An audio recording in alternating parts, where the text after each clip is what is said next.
I mean, look at the volume of LBMA forwards that are cleared every day versus the amount of gold or silver sitting in the vaults. I mean, that alone is enough to blow up the scheme, the derivative scheme. So I was going to ask you any views on, and I've got some thoughts on it myself, but what are your views on, this nickel trade blow up in the LME? Now, if you looked at that, I mean, you must have looked at that. I mean, yeah, I haven't scrutinized all the details, but I know, what went down. Okay, and I think what I'm trying to do is bring silver into focus here, because I think what came out of that was that the LME exposed the fact they didn't know that all the short positions behind this unreported short positions were in the over-the-counter market. And that's kind of like pulled a massive rock off what is just a festering amount of trouble in the over-the-counter market, where, okay, that's just in the nickel market. But the over-the-counter market is now being questioned by the Bank of England and the FCA. And I remember we had this meeting with our MP who went to Parliament. This was 7 months before the March 2020 blow-up. And we went into Parliament. It was read in Parliament. I met with Andrew Bailey, who was head of the FCA, and the current governor of the Bank of England. And we sat in the room and said, he said, what should we be looking at? And so the one thing you should look at is this EFP mechanism, where you can take a COMEX position, transit it over to the over-the-counter market, and then keep rolling that forward position over in less than 13, as long as it's not more than 14 days. So, and he said, oh, well, it's an unregulated market. Yeah, exactly. So, but what I'm trying to get at is that while they kind of started, I think that was one of the things that forced the Basel III rules to start to come in, because it exposed the too big to fail banks to a massive issue.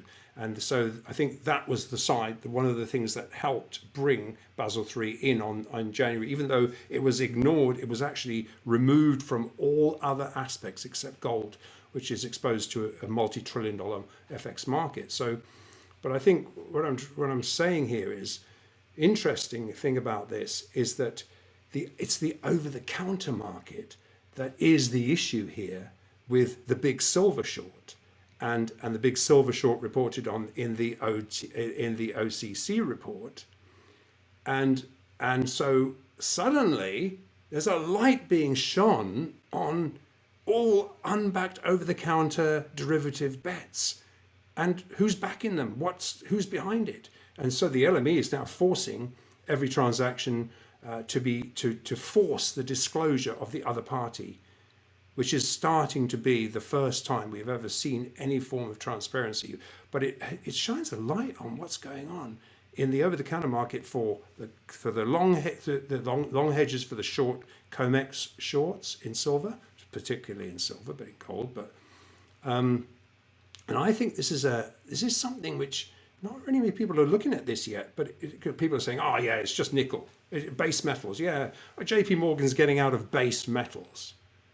My information is that they actually want to call their leases back in the silver market. That is something, the information we got on Monday. It is unconfirmed, but that's something that would make sense, because you would never have forecast this. This is unprecedented what's happened to the commodity markets now. Who the hell would want to be short silver?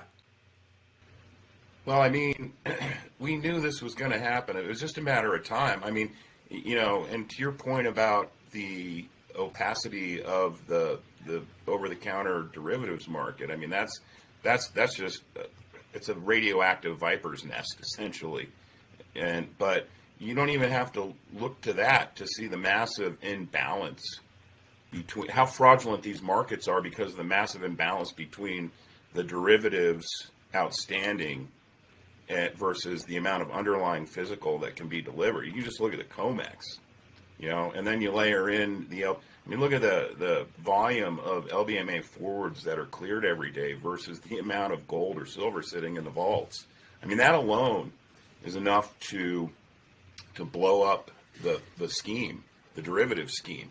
And I'd always in the back of my mind was wondering how Russia and China were going to do it, because I knew that the U.S. wouldn't let them do it on the COMEX. I mean, we saw what happened to the Hunt brothers, and that's just the Hunt brothers. So, again, I think it kind of points to, and again, I'm not taking sides here. I mean, it's going to have horrible ramifications for lifestyle in the U.S. I'm not taking sides here with Putin, but it certainly shows how well thought out his game plan is. And then you've got just in the U.S.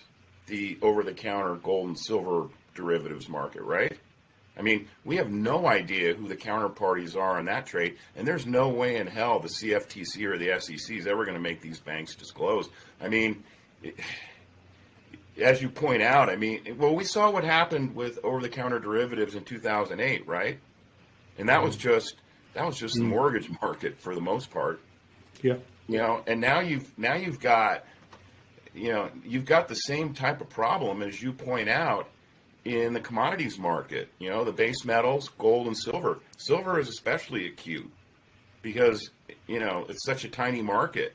And I mean, where are they going to source the amount of physical silver that would need to be sourced if the counterparties say, hey, you know what, this time I don't want to settle in dollars, or I don't want to settle in euros or pounds. I want to settle in the physical metal. Please deliver this. Here's the address of my vault. I don't want you to move it around to another part of your vault and say that it's mine. I want to actually be able to hold it. What happens? I mean, we saw what happens with the nickel market, and that's just a microcosm.